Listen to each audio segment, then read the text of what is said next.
You ever notice how the internet made everybody feel like a genius? Like everyone's suddenly an expert on everything? You could ask someone about the moon landing, climate change, or quantum physics, and they'll be like, oh yeah, I read an article about that. No, you didn't. You saw a meme with a sentence on it, and that's it. That's your education now. You saw one blurry infographic made by some guy in his basement, and now you think you've unlocked the secrets of the universe. It's wild because before the internet, people used to admit when they didn't know stuff. That was a normal thing. You'd say, I don't know, and move on with your day. It wasn't shameful, it was honest. But now, nobody can say, I don't know anymore. You have 3 seconds to fake expertise before you look dumb. So people panic Google mid-conversation like it's an emergency. Hold on, let me check. And suddenly they're quoting Wikipedia like they're defending a PhD thesis. It's this weird insecurity the internet gave us where we can't stand not knowing something for 5 seconds. Like our brains can't handle mystery anymore. And it's not even that people are learning from this endless access to knowledge. No one's actually learning anything. We're just gathering half facts like digital hoarders. You know those people whose browsers have 1,000 open tabs? That's the modern mind. So many tabs, none of them read. We just keep them open because it feels like progress. I'll get back to that later. You won't. You're never going back. You're not researching. You're procrastinating in high definition. The internet has made everyone confident in things they don't remotely understand, like health, for example. Everyone's suddenly a medical professional now. Someone's coughing, and your friend's like, oh, that's probably your gut flora reacting to microtoxins. No, man, it's a cough. Chill. People spend 10 minutes on WebMD and suddenly think they discovered a new disease. I think I have 48 hours to live. No, you've got allergies, but the internet rewards confidence, not correctness. The person who sounds the most sure gets the most likes. So we all act sure, even when we're clueless. It's hilarious, but also kind of sad. We've replaced curiosity with certainty. Curiosity used to be beautiful. It's what made people interesting. You could sit and wonder about things, feel amazed by not knowing. But now if you wonder about something, someone will ruin it instantly. You say, I wonder how deep the ocean really goes. And before the awe even hits you, someone's like, actually, it's 36,201 feet at the Mariana Trench. Cool, thanks. Now the mystery's dead. I can't even feel small and amazed anymore because Google killed that too. And we confuse access with understanding. Just because you can look something up doesn't mean you understand it. You can read about the brain in 2 minutes, but that doesn't make you a neuroscientist. You just memorized one weird fact that you'll bring up in the wrong conversation. Did you know humans only use 10% of their brains? No, that's not even true. But people say it confidently because it feels true, and that's good enough now. The internet made feeling right more important than being right, and we all fall for it. You can't even have a normal debate anymore because everyone's got their phones out like duelists. Remember when arguments were about wit and personality? Now it's just about who can Google faster. Oh yeah? Let me fact check that. It's this weird competition of who can scroll the best, and nobody listens anymore. People don't argue to learn or understand, they argue to win. The internet turned discussion into combat, and facts are just ammunition now. What's even worse is that the internet flattened expertise. Like you used to respect someone for spending 30 years studying something. Now a random teenager with a YouTube channel gets the same credibility as an astrophysicist. I watched a video about black holes, so I think I know what Stephen Hawking was trying to say. Oh yeah? Did you? You cracked it in 12 minutes? Congrats, genius. Everyone's out here pretending to be an authority, but nobody's doing the work. We're like intellectual imposters in a costume parade of confidence. It's made us lazy in ways that are almost poetic. We don't even try to remember things anymore.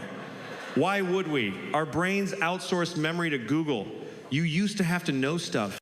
Like actually know it. Phone numbers, directions, recipes, history. Now you can't even remember your own Wi-Fi password. We've given up ownership of knowledge. We treat information like a vending machine. You don't keep it, you just grab it when you need it. The problem is, when you stop remembering, you stop connecting things. You stop thinking deeply. You lose the ability to form new ideas because your brain isn't building anything anymore, it's just retrieving. And then there's the illusion of being informed. Oh, that's the worst. People scroll through headlines and think they understand the world. I saw it on Twitter. I know what's going on. No, you saw someone's opinion about what's going on, filtered through an algorithm designed to make you emotional. You didn't get smarter.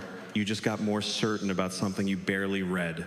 It's like mental junk food. You feel full, but you're starving inside. You know what's funny?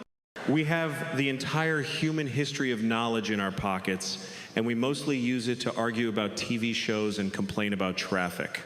We have the ability to read the works of the greatest minds ever, instantly, for free, and instead we're like, what's the best way to cook a steak in the air fryer? Humanity peaked at air fryer. Hacks.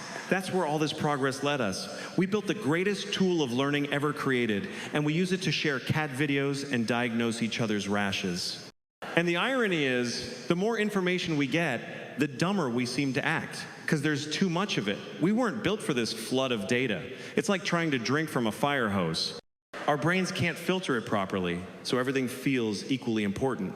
You read a headline about a war, and right below it is an ad for new sneakers. Same font, same size. So your brain treats them the same. Oh wow, world hunger and 20% off Nikes. That's not how empathy works. That's just chaos, and we've become slaves to it.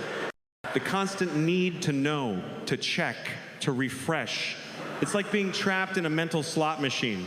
You pull down the feed, maybe something new pops up. Maybe you'll see something smart, maybe it's garbage, but either way, you keep pulling. It's addictive because it gives the illusion of engagement. You feel like you're participating in the world, but you're not. You're just sitting there, scrolling yourself into numbness. There's this weird confidence people get from being online too. Like, people talk with such authority now. Everyone's bold behind a screen. You'd think humanity just collectively graduated from everything at once. I'll tell you what's wrong with society. Oh yeah, go ahead, Derek from accounting. Enlighten us. The internet turned every opinion into a sermon and every post into a TED Talk. But if you met those same people in real life, they'd be quiet as mice. Because the internet gives you courage without consequence. It's a fake sense of confidence built on the comfort of distance. And deep down, we know it's fake. That's the crazy part. We know we don't really know anything, but we can't stop pretending, because everyone else is pretending too. If you're the only one admitting you're clueless, you look weak. So we fake understanding just to survive socially. You can't say, I don't know, because someone will instantly jump in with a link to prove you wrong. So we all play this game of pretend intelligence, and nobody wins. It's kind of beautiful in a tragic way. The internet was supposed to connect us to truth, to knowledge, to each other. And instead, it connected us to our egos. It made us addicted to being right. We used to seek truth, now we seek validation. It's not what's real anymore, it's who agrees with me. We've built digital echo chambers where we only hear what makes us feel smart. And that's the ultimate stupidity, when you stop questioning yourself. So yeah, the internet made everyone stupid, not because we lost intelligence, but because we lost humility. We stopped saying, teach me. We started saying, I already know. And that's the day real learning died. Because intelligence isn't about knowing everything. It's about knowing that you don't. And maybe that's the saddest part of it all. We created this infinite library of human knowledge, and instead of walking through it with wonder, we turned it into a mirror. We don't use it to see the world anymore. We use it to see ourselves reflected back, nodding in agreement, convinced we're geniuses because a screen told us so. And if that's not stupid, I don't know what is. You know what's crazy? We used to have patience, like real patience. People used to wait for things. You'd send a letter, and it would take a week to get there. A week! And you were fine with that. You didn't have a panic attack wondering if they saw it. You just trusted the process. But now, if someone doesn't reply to your message in 3 minutes, you're convinced they've died. Or worse, they're ignoring you. We've become allergic to waiting. The internet trained our brains to expect everything now. Instant replies. Instant deliveries, instant validation. We don't even give food a chance to cool off anymore before we're mad it's taking too long. Remember when loading screens were normal? You'd hear the dial-up tone, that weird robotic screech, and you'd just sit there. You'd make a sandwich while waiting to connect. Now, if a video buffers for 2 seconds, people act like civilization collapsed. What is this? The Stone Age? It's wild how fragile we've become. We used to be able to stand in a line without checking a screen. Now, if we're waiting more than 10 seconds, our hands start shaking for a dopamine fix. We can't even stand still without needing distraction. The internet didn't just kill patience, it murdered attention. Like buried it in the backyard and didn't even leave a headstone.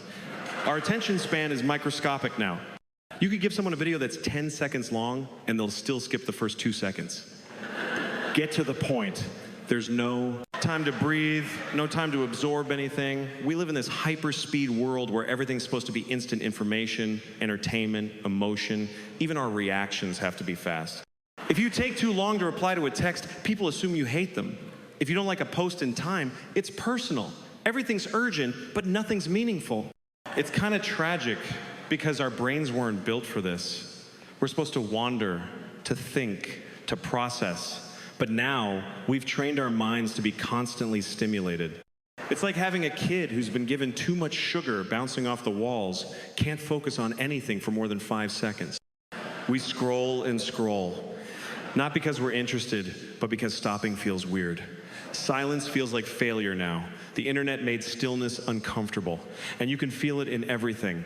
Try watching a movie from the 90 seconds now.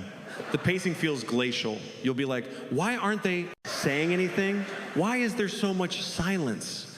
Because back then, silence was part of storytelling. Now, silence feels like death. We've lost the ability to just sit in a moment without needing something happening. The internet trained us to need constant motion, constant noise. Our brains got rewired to believe that if we're not consuming, we're wasting time. We can't even finish a song anymore. Think about it. People used to listen to full albums. Now, you're skipping halfway through a chorus like, yeah, I got it. You didn't even get to the bridge. We live in this buffet of infinite choices, and instead of appreciating any of it, we just graze. A little bit of this, a scroll of that, one swipe here, one click there. Nothing sticks because everything's disposable. We're consuming life like fast food, quick, greasy, and forgotten 5 minutes later. And the worst part, we think we're multitasking. We're not. We're just constantly distracted. You'll be watching a show, checking your phone, replying to messages, scrolling through social media, half listening to a podcast, and eating all at once. And at the end of it, you're like, why do I feel exhausted? Because your brain just ran a marathon without getting anywhere. We mistake activity for productivity. But being busy doesn't mean being alive. It just means you're filling silence with noise. The internet feeds on impatience. It knows exactly how to keep us hooked.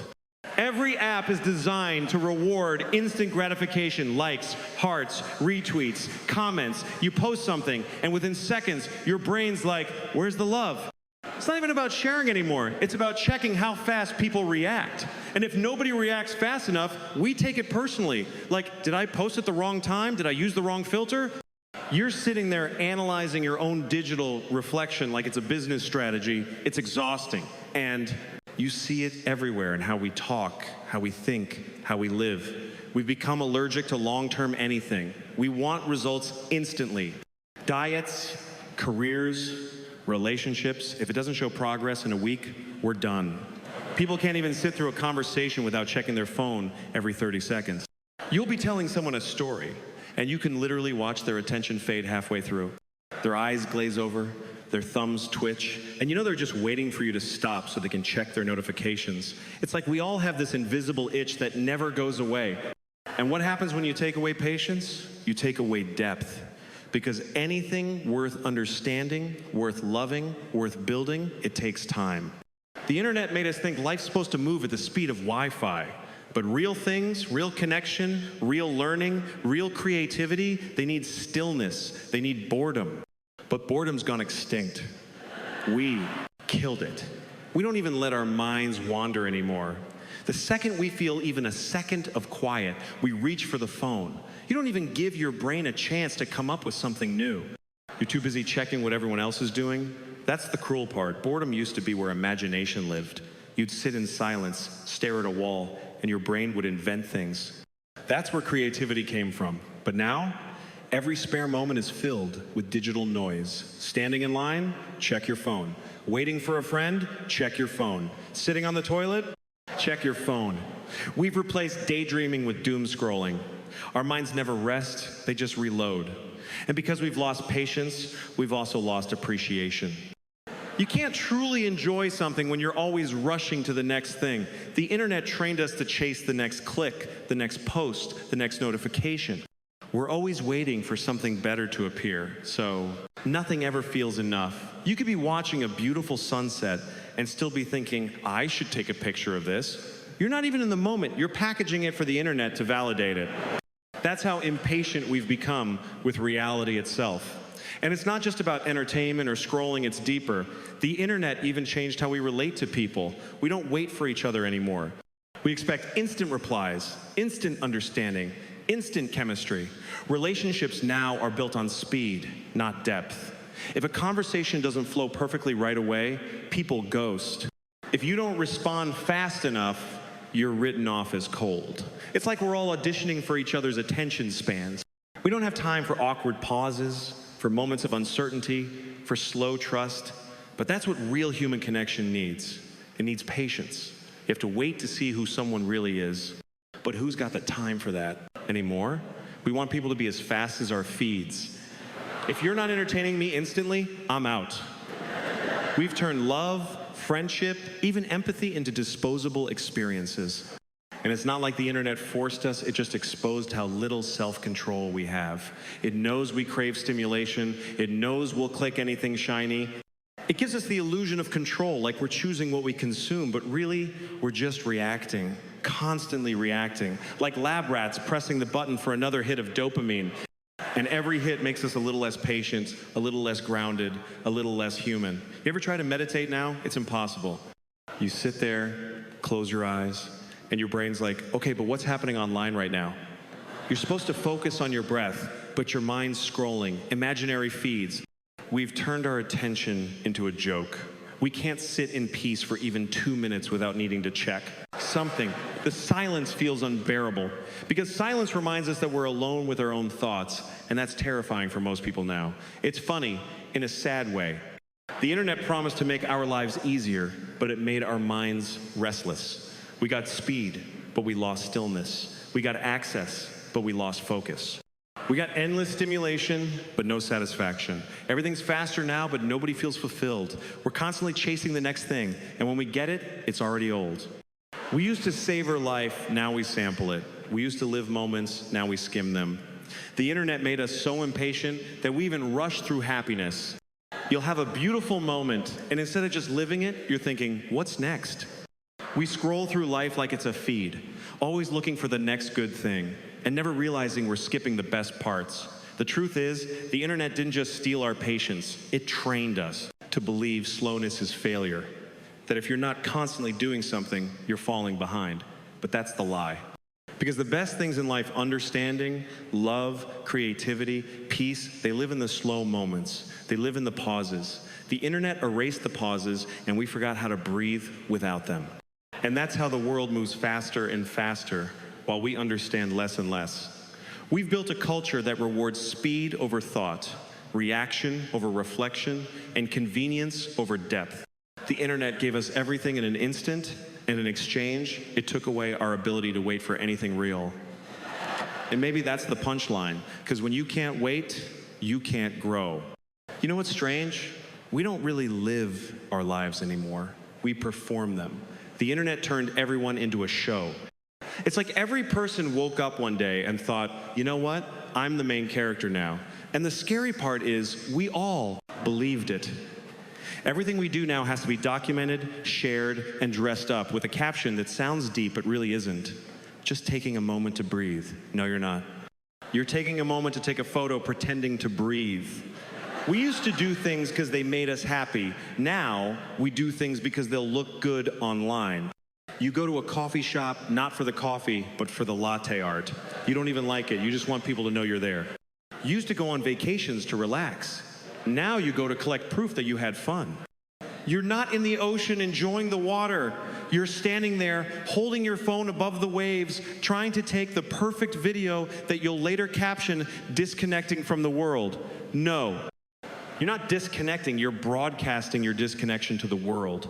The internet made us performers, and the stage is our lives, but it's exhausting. You're always on, always. Thinking about how something will look instead of how it feels. We don't live moments anymore, we produce them. It's like life became one big commercial where you're the product and your friends are the audience you're trying to impress. Every smile is practiced, every candid photo is staged, every piece of authenticity has been rehearsed 5 times before posting. And it's not just about pretending to be happy, it's about pretending to be someone. Everyone's curating their identity like it's a brand. You can't just exist anymore, you have to define yourself. What's your aesthetic? What's your vibe? Are you minimal, vintage, chaotic, cottagecore, gymcore, grindcore, whatever the hell these things mean? People are building digital personalities that have nothing to do with who they are. You see someone online talking about positivity and self-love, and you meet them in person and they're miserable, but online, they're a life coach, because that's what the internet does. It rewards the performance of being okay, not the reality of being human. We forgot what it's like to be real. Being real used to mean messy, imperfect, inconsistent. But now, authenticity has a filter on it. You'll see someone post a picture crying with perfect lighting and write, "Just keeping it real." That's not keeping it real, that's content creation.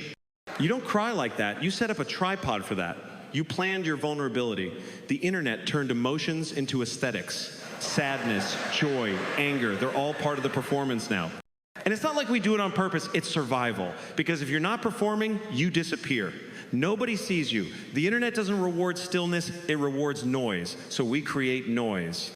We post constantly just to remind people we exist. Hey, I'm still here, look at me. Because if you don't post, it feels like you vanished. That's how deep it's gotten. Our existence feels tied to visibility. You're not real until someone likes your post. You can feel the pressure in everything. Even when you're out with friends, there's this moment where someone pulls out their phone and suddenly the whole mood changes. People straighten up, fix their hair, pose like it's instinct. The laughter stops being real and turns into a performance. You're not laughing at the joke anymore, you're laughing for the camera. The second that flash goes off, everyone goes back to silence. It's eerie how quickly we switch from living to acting. And the scariest part is, after a while, we forget the difference. You start performing so much that you don't know where the act ends. You post the perfect version of your life so often that the real one starts to feel wrong. If you're not constantly happy like your feed shows, you start to think you're failing. You compare your behind the scenes to everyone else's highlight reels, and of course, you feel inadequate. You're measuring your real life against everyone else's fake one, and the math will never add up. The internet made everyone look like they've got it figured out.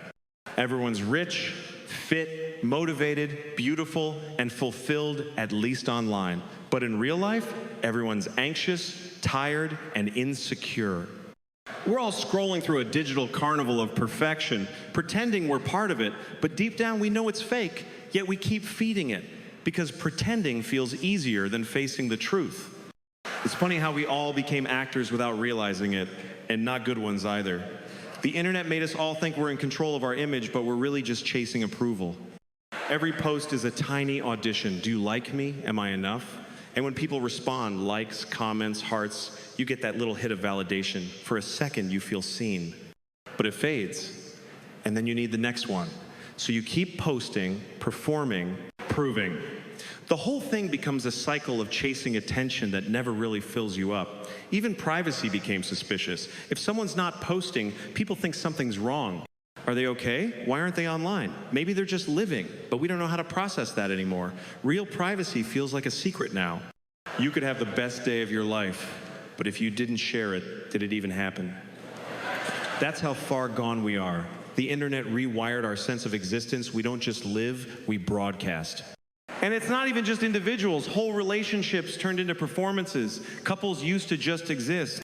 Now, they have to be relationship goals. You can't just love someone quietly. You have to post proof of that love regularly, or it's suspicious. They haven't posted each other in a while. Are they still together? People are managing their relationships like social media campaigns. You get in a fight, but you still post a cute story to keep up the illusion, because the internet doesn't care about your real emotions. It just wants the appearance of harmony. And don't even get started on family stuff. Parents used to just raise their kids. Now they have family channels. Kids are growing up as content. Imagine being 5 years old and already part of a marketing plan. These kids are performing their childhoods before they even understand what childhood is. They don't get to be messy or private or anonymous. They're born into the spotlight. We've turned life itself into a production set, and nobody knows how to turn off the cameras anymore. What's insane is that deep down, everyone knows it's fake.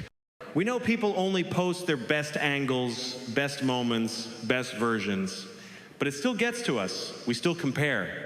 You'll be sitting in your pajamas, scrolling through a feed of people who look like they're living in a movie, and you start to feel like you're the only one not winning at life. But here's the joke. Everyone's scrolling feeling the exact same way. We're all pretending for each other, trying to keep up with illusions that nobody actually believes in. The internet turned human experience into theater, and we all got typecast. The funny one, the pretty one, the wise one, the mysterious one. And once you've built that role, you're stuck in it. You can't break character because people expect consistency. You can't suddenly be sad if you've built your image on being positive. You can't have flaws if you've built your brand on perfection. The internet makes you pick a character, and then you spend the rest of your life pretending that's who you are. But the truth is, nobody's that consistent. We're messy, we're contradictory, we're full of moods and phases and changes. Real life doesn't fit neatly into an online profile, but we try to make it fit anyway, cutting off all the rough edges, editing out the parts that don't match the script. And every time we do that, we lose a little more of ourselves. We become a little more hollow. Because when you live as an image, the real you fades into the background. And here's the thing about performances, they end. Eventually, you get tired. You can't keep smiling for an audience forever. The applause dies down, the likes slow, and you're left staring at a screen that doesn't care about you anymore. That's when it hits the emptiness. Because when your worth is measured by attention, silence feels like death.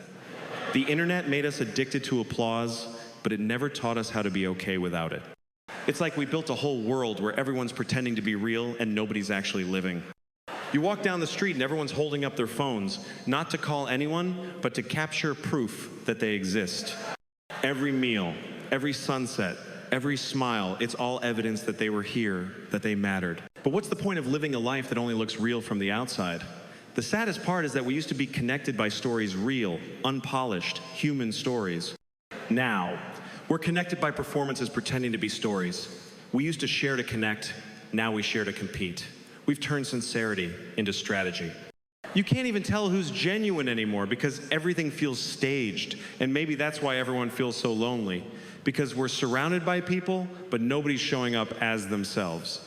We're all hiding behind filters and captions, hoping someone will love the version of us we created. But how can anyone love you if you're never actually showing them you? We became actors in our own lives, and somewhere along the way, we forgot what it means to just live unrecorded, to laugh without proof, to feel without sharing, to exist without performing. The internet made us think being seen was the same as being known, but it's not. Being seen is easy. Being known takes honesty, and honesty doesn't trend. That's why, in the end, the performance always collapses, because the truth has a way of showing up, even through a filter. And when it does, you realize how empty the applause sounds when you don't even know who's clapping for you. You ever notice how the internet turned outrage into entertainment? Like, people wake up in the morning, stretch, check their phone, and the first thing they do is go hunting for something to be mad about. They scroll like they're on a safari, just sniffing around for an opinion to destroy. It's not even about caring anymore, it's about reacting. Outrage has become a hobby. People collect anger like it's a reward. Oh, look, someone said something dumb in 2009. Time to cancel breakfast and ruin their life. The internet figured something out about us. It figured out that we love being angry. It's our favorite emotion. It makes us feel powerful without doing anything. You don't have to fix anything. You don't have to understand anything. You just get to sit there and yell about it. And the best part, you get likes for it. People don't just get mad anymore, they get applause for getting mad. That's the business model now. Anger equals engagement. It's wild how normal it's become. You see a post that has nothing to do with you, and your brain's like, I should say something about this. Why? Who asked you? But you can't help it. The internet made us all believe our opinions are mandatory. Every issue, every event, every celebrity sneeze, you gotta have a take. Even if you know nothing about it, doesn't matter. You'll find a way to sound confident. You'll write, "This is disgusting," and move on, like you solved something. You didn't. You just dropped a comment in the ocean with a billion others. But it feels good, right? Feels like justice. And the funny part is, everyone thinks they're the reasonable. That's one. You ask anyone online and they'll tell you the same thing. I'm not like those people, I'm just passionate. No, you're addicted. You're mainlining moral superiority. We've built this world where the easiest way to feel good about yourself is to find someone else to be disgusted by. It's the cheapest drug there is. You don't even have to leave your couch. Just find a stranger who said something stupid, pile on with everyone else, and boom, instant self-worth. You can see it in the way people talk now. There's no middle ground. Everything's either amazing or evil. There's no maybe, no let's talk about it. Just outrage or silence. The internet doesn't do nuance. It doesn't sell. Nobody clicks on calm, balanced conversation. Outrage gets the clicks. Outrage keeps you scrolling. Because when you're mad, you stay online longer. You refresh the comments, you check who agrees, who disagrees, who you can argue with next. It's emotional. Gambling. You don't know what you'll get, but you keep pulling the lever anyway. And it's not just politics or serious stuff. People get furious over everything now. Someone eats pizza with pineapple, boom, war. Someone says they like a different movie, cancel them. A celebrity wears the wrong outfit. Time to write 1,000 angry tweets about how it represents everything wrong with society. It's exhausting.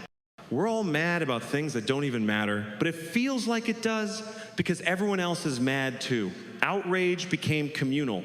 It's like a digital bonfire where everyone shows up to throw logs and watch things burn. But here's the dark part behind all that yelling. There's loneliness. Outrage gives people a sense of belonging. You find your tribe not by what you love, but by what you hate. Oh, you hate that guy too? Nice to meet you, brother. It's emotional bonding through anger. It feels like connection, but it's hollow. You don't actually know those people, you just share an enemy. It's like making friends during a riot. Once the smoke clears, there's nothing left. And we've built this weird economy around it. The more dramatic your outrage, the more attention you get. Subtlety doesn't trend. You have to scream to be heard. I disagree doesn't work anymore. It has to be, this is the worst thing that's ever happened. You can't just say, I think that's wrong. You have to say, anyone who believes this should be banished from civilization. It's like we're all in a contest to see who can be the most offended. The internet turned empathy into theater. And the media, they love it. Outrage pays the bills. Every headline's written to poke you. They don't care about truth, they care about your pulse rate. They'll take a calm story, twist it into a disaster, and you'll click it every time. You won't believe what this person said. Oh yes, I will. I'll believe. Anything if it makes me mad enough. That's how they get you. Because anger feels active. It feels like you're doing something when you're not. You're just feeding the machine. And it's not just that we're angry, it's that we need to be. We've gotten so used to constant outrage that calm feels weird. If there's no controversy, we go find one. You'll see people dig up old tweets from a decade ago just to reignite a fight. It's like they can't stand peace. The internet gave us this endless stage for judgment, and now we don't know how to live without it. We can't just let things be. Something always has to be wrong. Someone always has to be the villain of the day. And what's crazy is the villains rotate. Every day there's a new person to hate, a new trending name to destroy. And we don't even stop to ask, is this fair? Is this real? It doesn't matter. The mob moves fast, and once you're caught in it, you're done. One bad moment, one dumb joke, one misunderstood post, and boom, you're gone. People don't want explanations. They want spectacle. Forgiveness doesn't get retweets. Rage does. We've turned moral outrage into entertainment. It's like watching gladiators, but the weapons are tweets. You sit back, scroll through the chaos, pick a side, cheer, boo, move on to the next fight. The internet made cruelty casual. People type things they'd never say to someone's face because they don't see a person, they see a profile picture. It's dehumanized everything. The screen makes empathy optional. And it changes you, whether you realize it or not. The more time you spend online, the quicker you are to assume bad intentions. You stop giving people the benefit of the doubt. Someone says something clumsy, and instead of thinking, maybe they meant it differently, you think, gotcha, because the internet rewards the takedown, not the understanding. We're addicted to being right, and outrage makes us feel righteous. But there's a cost to that. Because when everything is an emergency, nothing actually matters. We're constantly angry, constantly fired up, but we're not changing anything. We're just burning out. Outrage fatigue is real. People are so emotionally drained, they can't even care about real issues anymore. We've been conditioned to react so much that when something truly serious happens, it blends in with everything else. Another post, another outrage, another scroll. We've lost the ability to feel deeply because we're too busy feeling constantly. It's made empathy harder too. Because when you're always in fight mode, you stop listening. You can't hear anyone if you're too busy yelling. And everyone's yelling now. Everyone's sure they're on the right side, and no one's willing to admit maybe they're not. We used to be curious about why people thought differently. Now we just assume they're idiots or evil. The internet turned disagreement into war. And maybe that's the saddest part. It used to be okay to not agree on everything. You could talk, you could debate, you could learn something. Now, if you disagree, it's a declaration of war. You think differently? Unfollow, block, report. The internet made it easy to erase people instead of understanding them. And every time we do that, we get a little dumber, a little smaller. Because when you only listen to people who think like you stop growing. But Outrage doesn't want you to grow. It wants you to stay hooked. It needs you angry, scrolling, posting, arguing. It thrives on division. Because if you're busy fighting each other, you're not noticing the strings being pulled behind the screen. Outrage is distraction dressed as virtue. You feel righteous, but really, you're just playing your part in the show. And it's all theater. Think about it. Nobody's changing their mind because of a comment section argument. Nobody's learning from being screamed at. You're not persuading anyone. You're just performing for your side. Look how mad I am. Look how pure my anger is. It's not about truth. It's about approval. Outrage became a social currency. The angrier you are, the more people think you care. But anger without understanding isn't passion, it's noise. It's crazy how the internet turned us into both judge and jury, all from the comfort of our phones. We hand out life sentences in comment sections. We decide who deserves forgiveness and who doesn't. We destroy people we've never met because it makes us feel good for 5 minutes. And then we move on like nothing happened. It's not justice, it's consumption. We don't seek truth, we seek drama. And the irony? We hate how toxic it all feels. But we keep going back. We say we're tired of the negativity, but the second we see a fight online, we stop scrolling. We can't look away. Outrage entertains us. We complain about the circus while buying tickets every day. Because deep down, chaos is exciting. It gives us something to feel in a world where everything else feels numb. But that kind of constant outrage, it eats at you. It chips away at your peace, your focus, your ability to think clearly. You start seeing the world through a lens of anger. Everything becomes a threat, a reason to react. You forget how to let small things go. You forget how to breathe. You forget how to be kind. The internet didn't invent anger, but it industrialized it. It packaged it, marketed it, and turned it into the world's most profitable product. We think we're expressing ourselves, but we're really just feeding a system that profits off our worst impulses. It's not about awareness, it's about attention. The more outraged you are, the more money someone else makes. So maybe the question isn't why is everyone angry? Maybe it's who benefits when we are. Because while we're busy arguing, online, real problems go untouched. The world burns quietly while we shout loudly about the wrong things. We think we're making a difference, but mostly we're just spinning in circles, furious and exhausted. And maybe that's the real punchline that the internet made us mistake outrage for action. We traded empathy for entertainment, conversation for conflict, and wisdom for noise. And in the process, we didn't just lose our tempers, we lost our ability to understand each other.